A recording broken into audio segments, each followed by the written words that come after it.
We are in the part of the Torah that is talking about Abraham and the forefathers.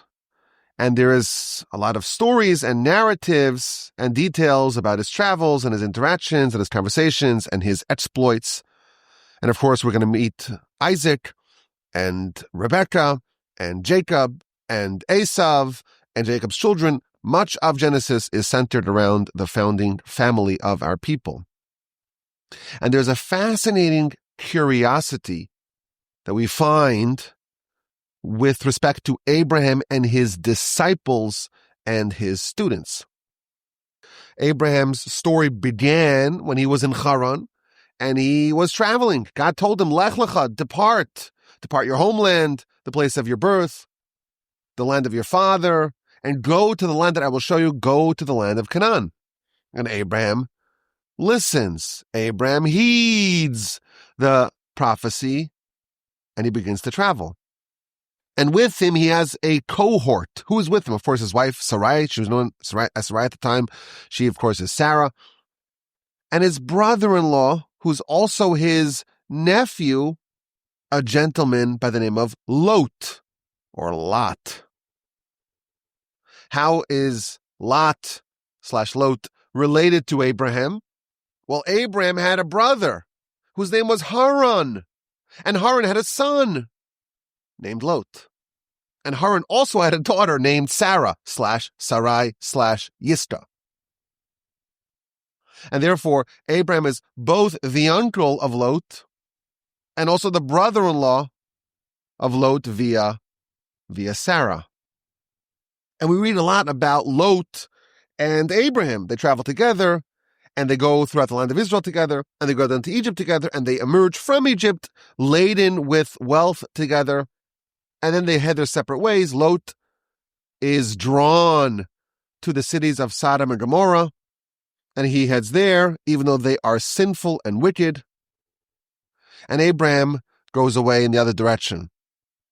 But they meet again, because there was this war, and Lot got captured, and Abraham's told about it. And Abraham goes and rescues him. And of course, we meet Lot again when the angels come to overturn the cities of Sodom and Gomorrah, and Lot is spared in the merit of Abraham. But there's a very interesting statement that Abraham tells Lot when they depart. This is in chapter 13 of Genesis, verse 8. There was a scuffle, there was some tension between the shepherds of Abraham and the shepherds of Lot. And Abraham tells Lot, we shouldn't be fighting. There shouldn't be a merivah, a fight between me and you and my shepherds and your shepherds. Ki anoshim achim anachnu, for we are brothers. Now we know Abraham is the uncle of Lot. Abraham is the brother-in-law of Lot. They're not really technically brothers.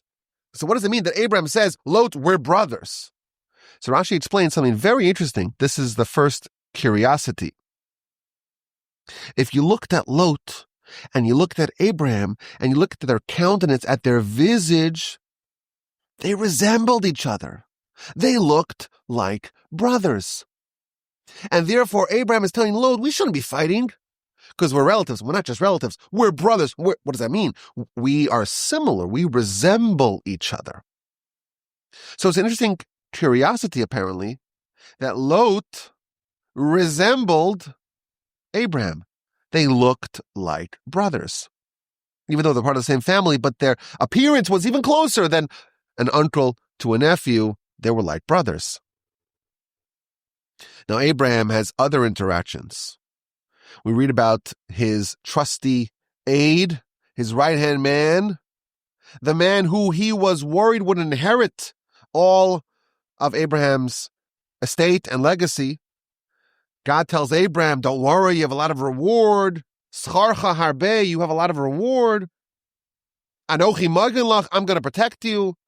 And Abraham says, this is in chapter 15, I have nothing.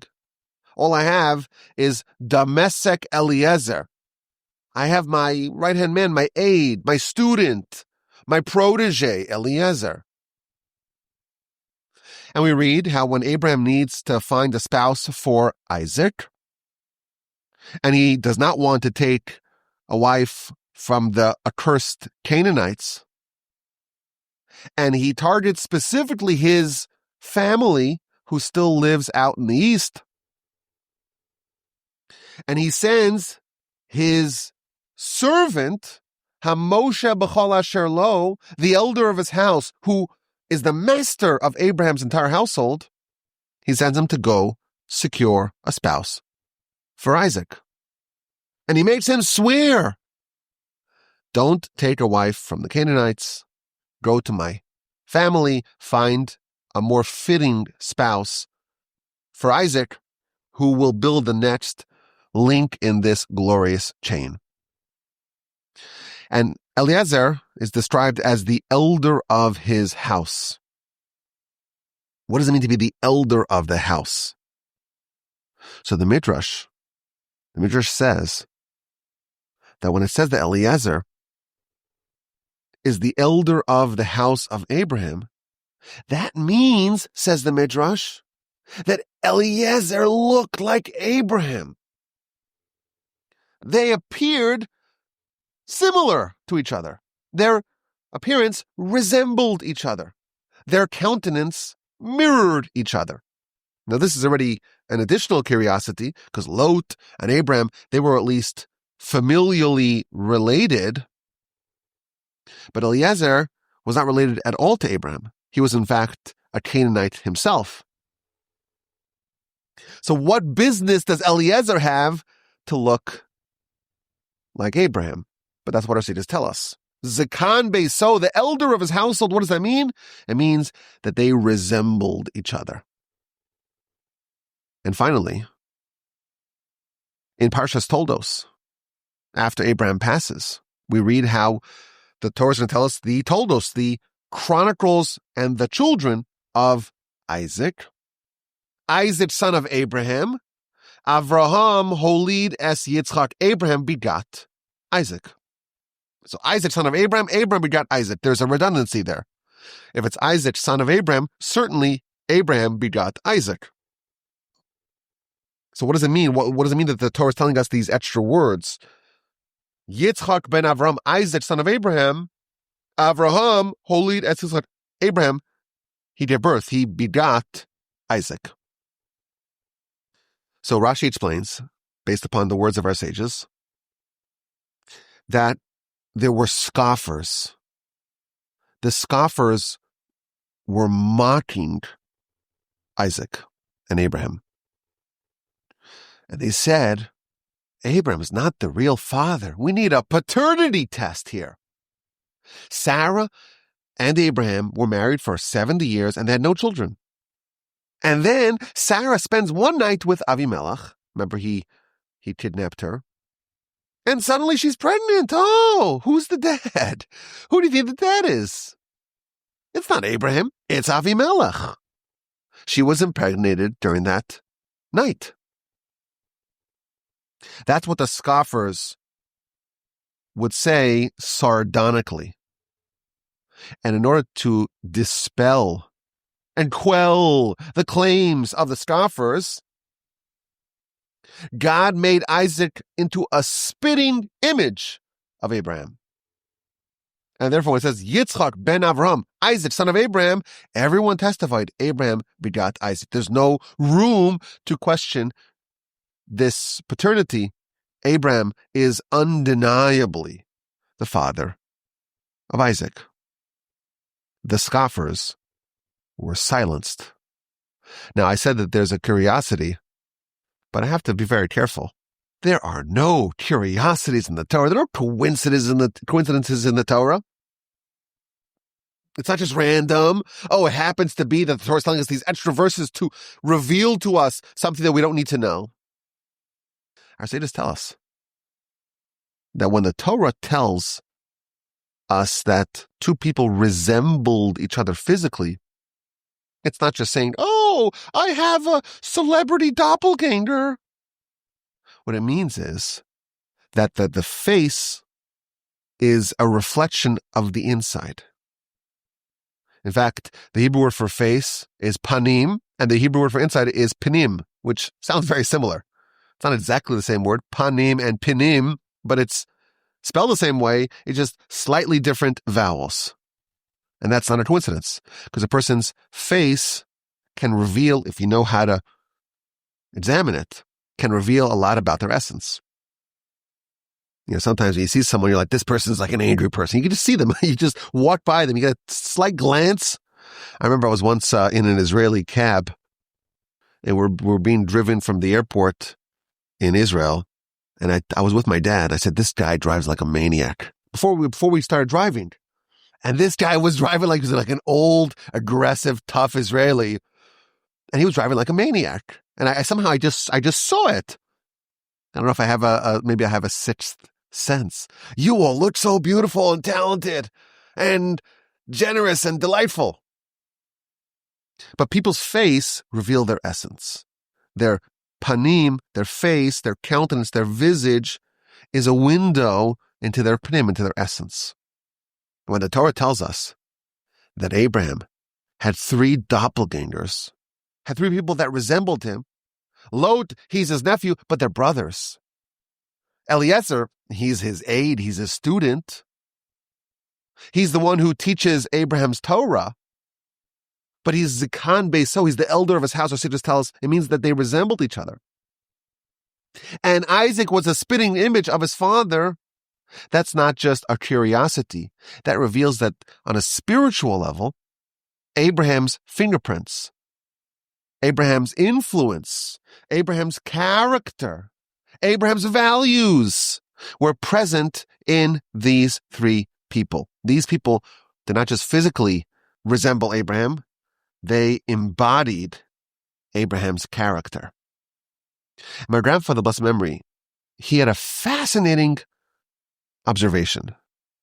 Because if you take this at face value, Abraham had 3 students, and in the whole Torah, Abraham's interacting a lot with these individuals.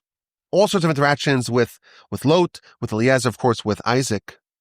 And if you look and examine very carefully the interactions of Abraham and these 3 proteges, and specifically you try to find where exactly they are manifesting the characteristics of Abraham, the qualities of Abraham, the attributes of Abraham, you find something very interesting and instructive. So Abraham has a brother-in-law / nephew, and that's Lot. How are they related? Abraham's brother Haran. Haran has a son. That's Lot. So they're uncle and nephew. Where is Haran today? So Haran has a bit of a tragic storyline because Abraham was the one who discovered God. And he preached it and he taught it and he was willing to face the consequences of his iconoclastic beliefs. And his father had him arrested and he was tried and they condemned him to death in a fiery furnace. And the furnace was so hot that anyone who approached the furnace would die. So they would have to sling Abraham into the furnace on a little catapult. And Abraham said, I don't care, I'll die for the truth. Not a question. And Abraham is flung into the fire. And miraculously, Abraham survives. God himself says, I will descend and chill the fire. When people see that, everyone's very impressed. Everyone had come for the public execution of Abraham. But what do you know? He survived. Now in the crowd was Abraham's brother, Haran, Lot's father. And Haran was sympathetic to Abraham and to Abraham's very, very interesting and innovative ideas. There's only one God? All the powers coalesced in one God? Who is invisible, omnipotent, knows everything, omniscient? That's a very creative, interesting, novel, intriguing idea. On the other hand, everyone seems to be doing idolatry. That was our tradition. Everyone's pagans. So he was kind of torn between these two worlds. Is Nimrod the pagan king right? Or is maybe Abraham, the young whippersnapper, the upstart, the maverick? Maybe he's the right one. Maybe his position is true. So he was there and he said, okay, well, let's see what happens. Abraham's flung into the fire. Abraham survives. It's a miracle. And Haran is convinced in the righteousness of Abraham's cause. So he makes an announcement. I'm with Abraham. They put him on the catapult. They fling him into the fire and he gets burned instantly. He dies. He dies in the lifetime of his father, Terach. So Lot is an orphan because his father, Haran, Abraham's brother, died in the aftermath of the miracle that saved Abraham. Abraham was thrown to the fire, he survived. Haran was thrown to the fire and was burnt to a crisp. And Abram's like adopting his nephew, also his brother-in-law. And when he goes to Canaan, they travel together. And then they travel throughout the land, and there's a famine. And Abram descends to Egypt, and Lot joins him.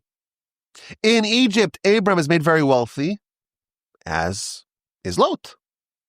And they have so much wealth that they're constantly jostling with each other.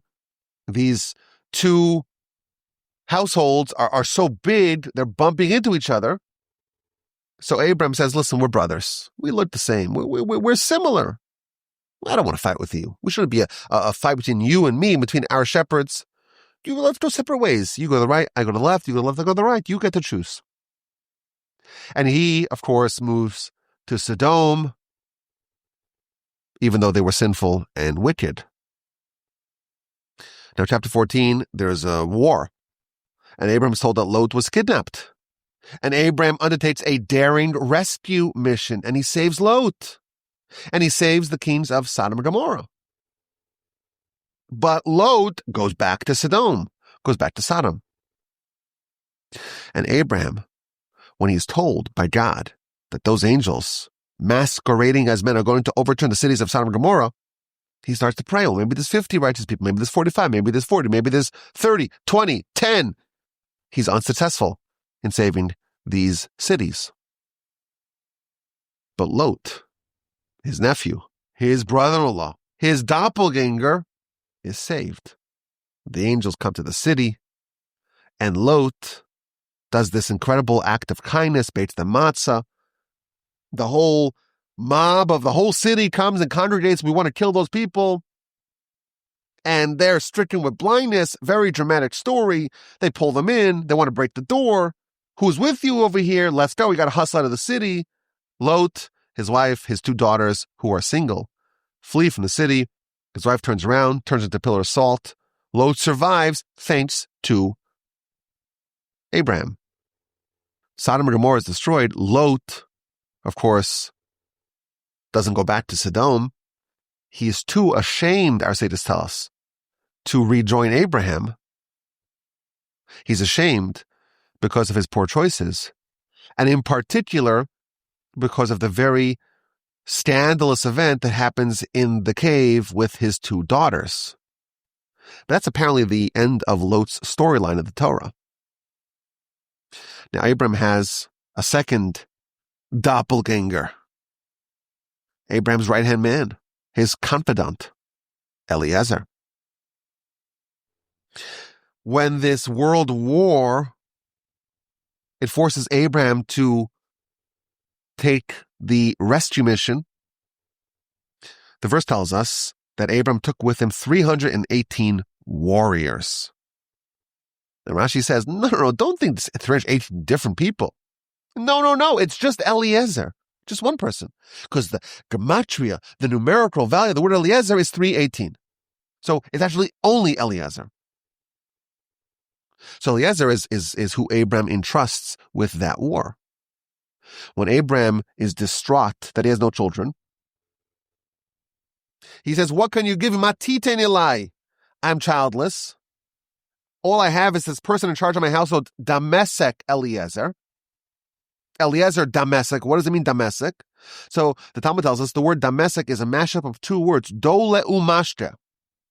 He would draw and he would give to drink. Abraham was a fountain of truth, of Torah. And Abraham had legions of followers. Abraham had a teacher's assistant. The most accomplished student of Abraham was Eliezer. And he would draw from the vast well springs of Abraham, and he would give to others to drink. So we see again, Eliezer has a lot of status in Abraham's world. He's the one who goes to war. He's the one who is in charge of dispensing Abraham's well springs of Torah to others.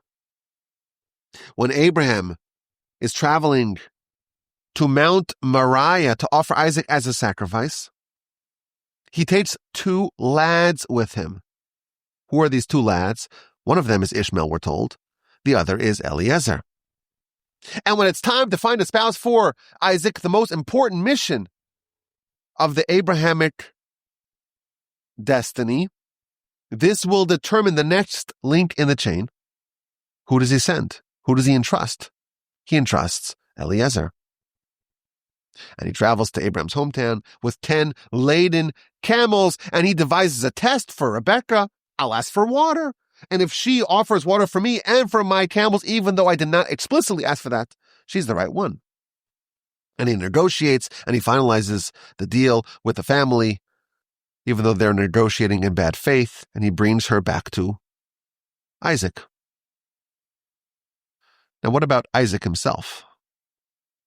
He's, of course, Abraham's son. And God tells Abraham, Ki b'Yitzchak yikarei lecha zera. With Isaac, within Isaac, you will have your progeny.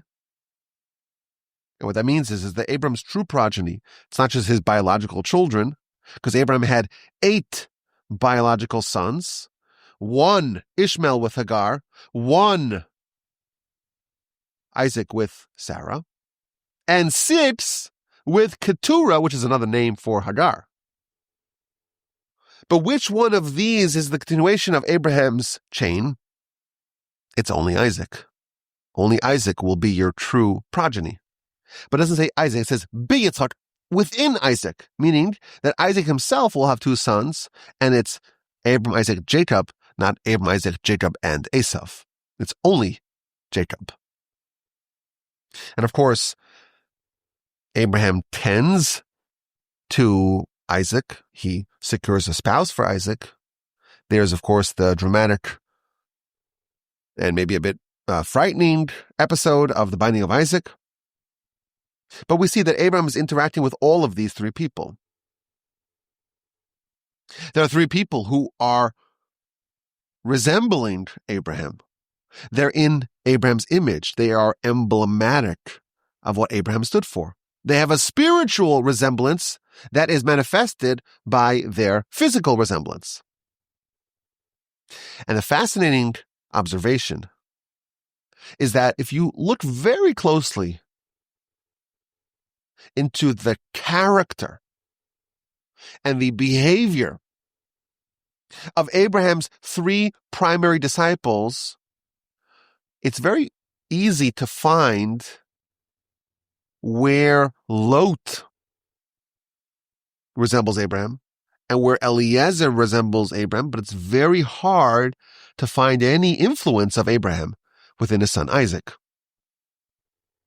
Let's take a look. We have in Parshas Vayera, Abram has 3 travelers, and God appears to him, and he's 99 years old and 3 days removed from his circumcision, and it's so hot, and he wants guests. And finally, the 3 guests appear, and he tells God, wait 1 second, and he rushes, and he hurries, and he is very much committing himself towards acting with kindness. He runs to get this incredible feast for his guests. He bows before them. He humbles himself before them. He insists that they join him. And he spreads out a lavish, sumptuous, multi-course feast for them. Abraham is the paragon of kindness. Now, the very next chapter, these same people, meaning these same angels, travel to Sodom. And if you compare what Lot does, it's very similar. He behaves with exemplary and superlative and Abrahamic kindness and hospitality to the angels. He has apparently the same self-sacrifice to do hospitality as Abraham did. He's even willing to endanger himself. It's against the law. It's a crime to provide hospitality in Sodom. Lot does it nonetheless. It seems like Lot is channeling what he learned by Abraham. My grandfather, blessed memory, used to say that the reason why Lot moved to Sodom was because Abraham's whole life was dedicated towards taking the pagans and the sinners and making them righteous. He said, I will do that. I will go to the lion's den and do that in Sodom. He too wanted to imbue the pagans and the sinners with faith. He viewed himself as Abraham's emissary, his representative in Sodom. It was very easy for us to see how Lot, doppelganger one of Abraham, is influenced by Abraham. Now, Eliezer, he's trusted by Abraham completely. Abraham needs to find a spouse for Isaac. And the person he says, I trust you 100%, that's Eliezer. He's able to devise a test to determine who's the appropriate spouse to enter Abraham's household. He's the one who says, Eved Avram Anochi, I am the servant of Abraham. He is the emissary of Abraham. When Abraham needs to teach his Torah, there's one person who he trusts. He's the Dolo Mashti. He draws the waters from the wellsprings of Abraham and passes it on and gives to others to drink.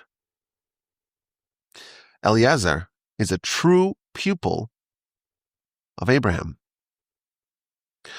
When you look at Isaac, we don't seem to find Abraham's fingerprints on Isaac. It seems like spiritually they're almost mismatched. Abraham, his chief attribute is that of kindness. Isaac is the opposite. His attribute is strict judgment. Kindness and judgment are two opposites on the spectrum. Yet somehow, when we need an heir for Isaac, for Abraham, the true successor above anyone else of Abraham is Isaac. When Eliezer accompanies Abraham and Isaac to the binding of Isaac, Abraham tells Eliezer, you stay here with the donkey. Me and Isaac, we're going to go up the mountain. You're kind of here with the donkey. You're on a much lower level. And the Midrash tells us when they arrive at the mountain, Abraham asked his travelers a question, do you see what I see? Who sees what I see? And Ishmael says, I see nothing. And Eliezer says, I see nothing. And Isaac says, I see what you see. I see the cloud hovering above the mountain. And Abraham tells the two lads, Eliezer, Ishmael, you stay here with the donkey. You're spiritually unfit to partake in this experience. This is something that only Abraham and Isaac can partake in, can participate in. They, and only they, are on that same high level, on that pantheon. But how is it that Isaac resembles Abraham spiritually? He is on the same caliber of greatness as Abraham, but we don't see how Abraham's unique attributes and characteristics and Torah and methodologies are manifested in Isaac. So my grandfather, a blessed memory, used to say, very powerful idea, very instructive idea. There are three different types of disciples. There are three different types of students. Abraham had three primary disciples, Lot, Eliezer, and Isaac. These are the three different types of students. And when we examine these three, we learn about maybe the most basic, the lowest level of a student, and the higher level, and the absolute acme, the absolute highest level of being a student. one can argue that Lot was the greatest student of Abraham. Abraham does over-the-top kindness with the angels heading to Sodom. And the next chapter, Lot does almost the exact same thing. It's like a mirror image. This over-the-top kindness with those same angels. And if you read the two stories, chapter 18, chapter 19 of Genesis, it's almost identical. How Abraham treats the angels and how Lot treats the angels. And of course, Rashi says, well, Abraham said, first wash your feet and then come in the house. And he said, come in the house and then wash your feet. Okay, but there's something so indistinguishable about what Abraham is doing and what Lot's doing. But here's the critical point. Lot was saved. Why was Lot saved? The verse tells us, 19:29, God remembered Abraham and saved Lot. Lot was not saved due to his own righteousness. In fact, he was told not to turn around. Don't look at the devastation of these cities. You're not worthy to witness the downfall of the wicked because you're really guilty as they are. So why was Lot saved? He was saved in the merit of Abraham. God remembered Abraham and saved Lot. Now Rashi, in that verse, 19:29, Rashi says something absolutely amazing. What does it mean that God remembered Abraham and saved Lot? What's the connection between Abraham and Lot? So Rashi says that when Abraham and Sarah, then known as Sarai, and Lot traveled down to Egypt, the Egyptians seized Sarah. And they said, well, what's your relationship to this young woman? Oh, she's my sister. Don't kill me. She's my sister. Now, Lot, he knew that was not a full truth. He knew that Abraham at the time, and Sarai at the time were actually married. And he could have very easily divulged that and had Abraham killed. But Lot didn't reveal that. And in the merit of him having mercy on Abraham, not revealing that Abraham was truly the husband of Sarah, in that merit, Lot was saved. Now, Lot does incredible kindness. He mimics Abraham in kindness, but that's not going to save him. It's this very minor episode that Lot didn't divulge the incriminating information that Abraham and Sarah actually married. He didn't rat out his sister and his brother-in-law. Why is the only thing that can save Lot the fact that he did this event? He did not reveal that Abraham and Sarah are married. So my grandfather, my best friend, used to say, and this is an idea that precedes him, Lot was indeed an exemplar of kindness. But the type of kindness that Lot did and the way he processed what he learned from Abraham was via mimicry. Lot saw and he copied. He saw Abraham. He was a student with Abraham. He witnessed Abraham. He was with Abraham for a very long time. And he's like, I'm going to be a student of Abraham. I'm going to copy what he does exactly. And when someone has something spiritual that they earned via mimicry, that's not their own merit. And therefore, it won't save them. The only merit that Lot had that was his and his alone, that he didn't just copy from Abraham, was the fact that he did not reveal the incriminating information that Abraham and Sarah were married. That's something that he did on his own. He didn't copy that from Abraham. Abraham was never in a situation like that. And therefore, while Lot has something of his own, we see something very interesting here. The lowest level of a student is a parrot, or maybe a monkey. Monkey see, monkey do, right? Lot see, Lot does. His behavior is mimetic. What he does is simply what he learned from Abraham, and he just copied. He just copied. Abraham is always running to do kindness with guests. I'm going to do the same thing. I'm going to run to do kindness with guests. But he didn't truly absorb and understand what Abraham was trying to do. And that's why he can actually behave in a warped fashion. When the mob surrounds his house, he goes out and says, take my 2 daughters, my 2 virgin daughters, you take them, do whatever you want to them, don't touch my guests. Where does such a statement come from? That's not from Abraham. That's only because he didn't really understand anything on his own. He just copied Abraham, and Abraham's always doing sacrifice. He's always self-sacrifice for kindness. I'll do the same thing. He's acting in a totally inappropriate fashion because he's put in a situation where he has to interpret what Abraham did, and Abraham was never what Abraham would do in such a situation. And alas, he never witnessed Abraham behaving in such a situation. So he's like, I'll just opt for self-sacrifice. I'll give up the thing that's most cherished to me to save my guests. And that is an example of the major flaw of being a student like Lot.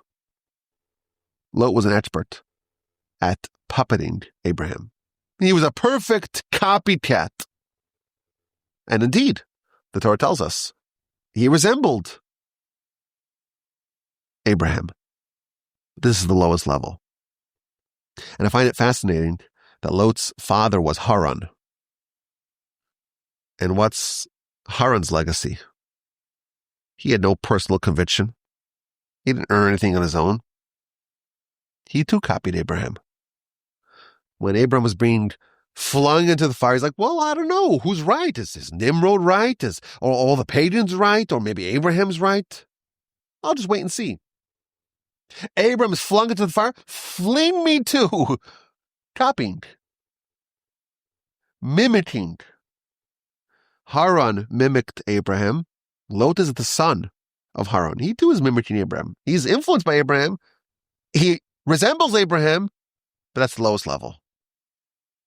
Eliezer, he's a more proper student of Abraham. When Abraham has to teach his Torah to others, what does he do? He appoints Eliezer. He's going to draw from the well springs of Abraham and teach it to others. Abraham was teaching his whole life. He would make platforms upon which he would preach and teach and inform and educate and argue and debate and persuade the pagans to adopt the Almighty God. And people followed him. Abraham, he used the tactic of kindness, of hospitality, to force people or to encourage people to open up their minds and accept the authority, the dominion of God. Abraham had tens of thousands of students. Who was teaching them?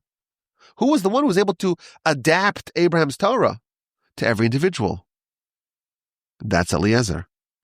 Eliezer is not only a student of Abraham and Abraham's Torah, he was a purveyor of Abraham's Torah. Abraham would call out in the name of God.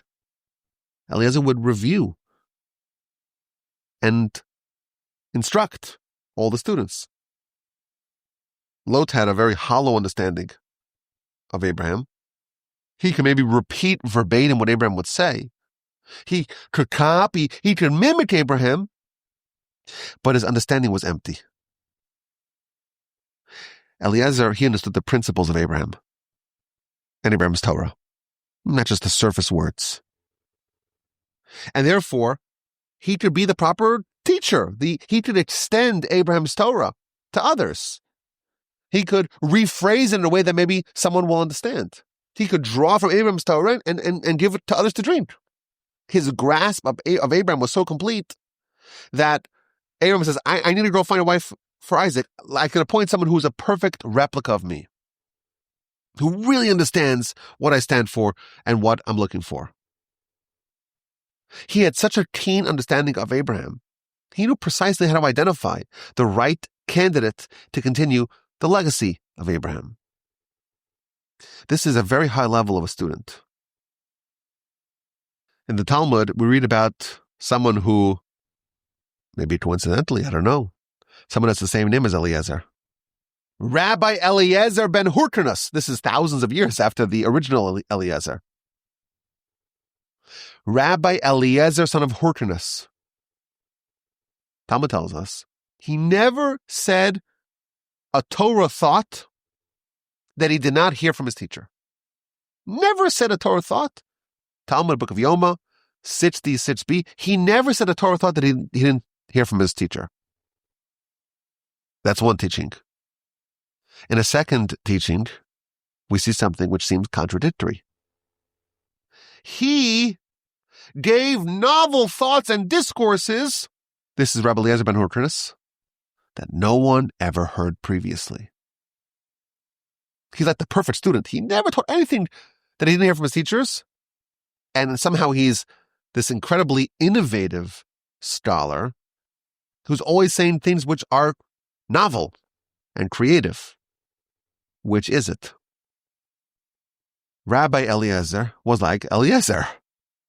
He so thoroughly absorbed the teachings of his master that he was able to perfectly apply those same principles to new areas where his master did not speak about. When Lot was in a situation that he never saw with Abraham, he was totally helpless. And I don't know what Abraham would do, because I don't know. Eliezer was placed in new situations, and because he absorbed the teachings of his teacher, of Abraham, so thoroughly, he was capable of projecting on a new situation what Abraham would do, what Abraham would want. That's the next level of student, where you absorb the teachings and you understand the principles and you're able to apply it in other situations. That's Eliezer.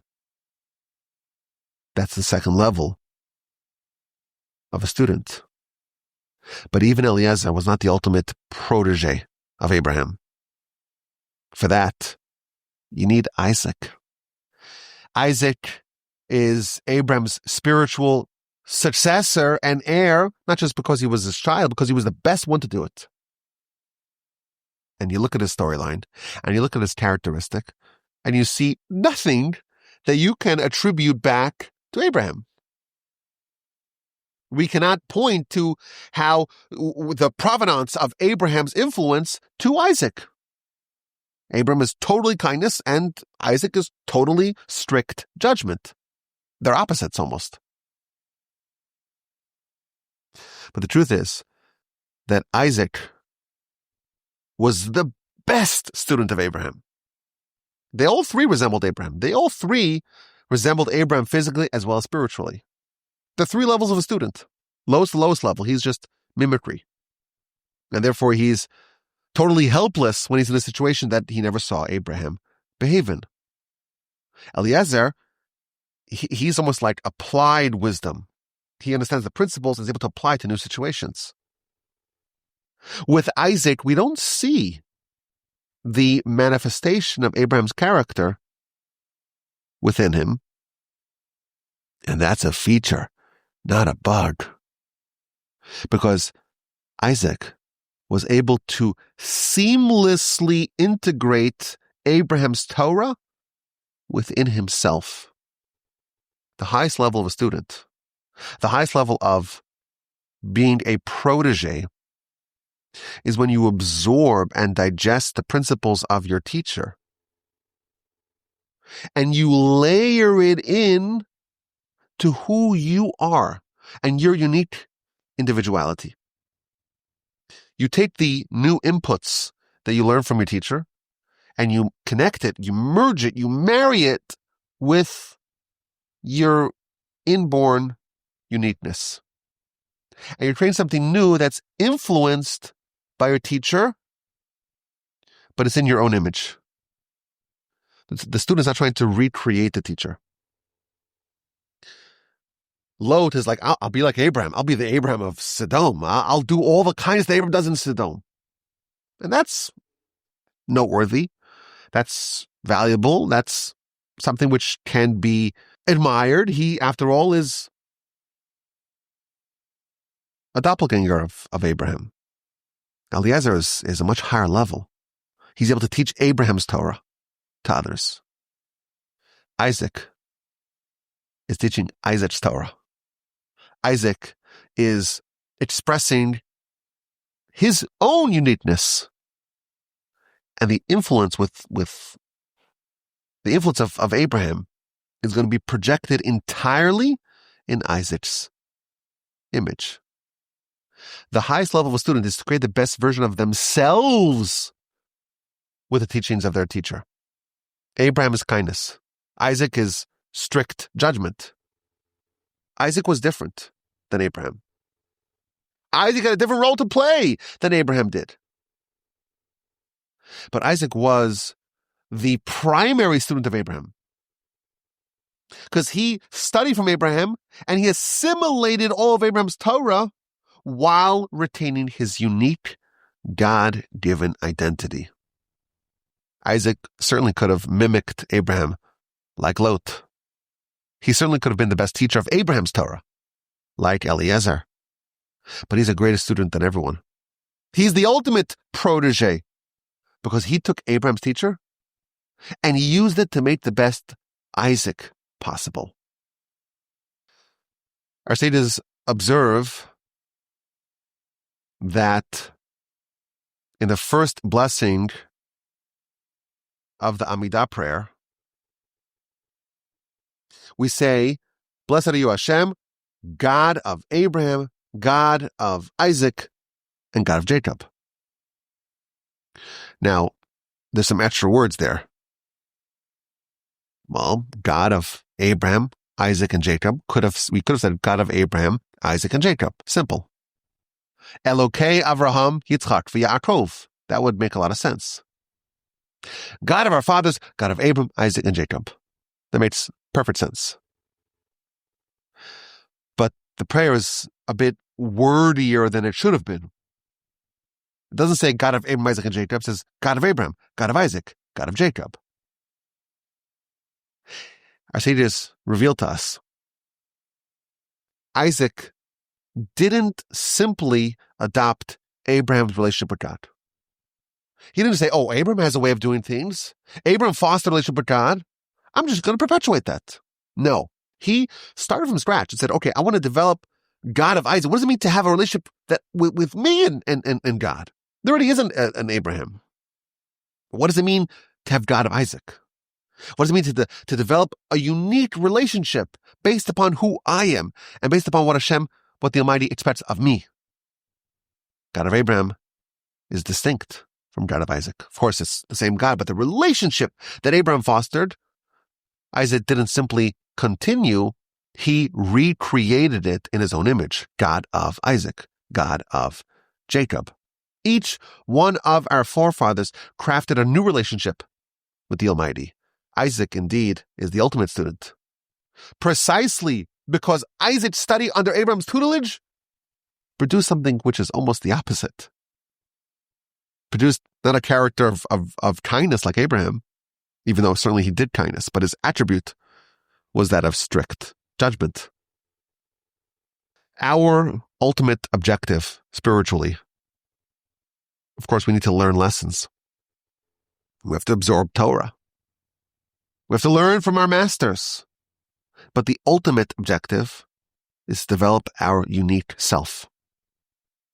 There already was an Abraham, and an Isaac, and a Jacob, and a Moshe, and a Rabbi Judah the Prince, and a Hillel, and a Rabbi Akiva, and so on, and a Rambam, and a Ramban, and a Rashi, and a Chavetz Chaim. Those roles were fulfilled already. Our objective is to develop ourselves, to make the best version of ourselves, to take all the teachings that we learn and to integrate it within ourselves, to make the best version of ourselves. Lot is a perfect mimic. It's not good enough. It's not. Eliezer played a very vital role. He taught the Torah of Abraham to others. The highest level is the recognition that you are unique, and something unique is expected of you. You're a once-in-history phenomenon. There has not and never will be another person with your exact set of skills and circumstances, and therefore the Almighty is expecting something unique from you. The highest level of a student is someone who understands this. And whatever you're going to learn, whatever you're going to absorb, you're going to layer that into who you are specifically. Man is a mini world, our sages tell us. When God ushers man into judgment, he will not ask, why were you not Abraham? He will ask, why you weren't the best you possible. And for that question, we don't have an answer if we didn't deliver. One of the great Hasidic masters has a line, a prayer along these lines. Master of the world, what can I ask of you?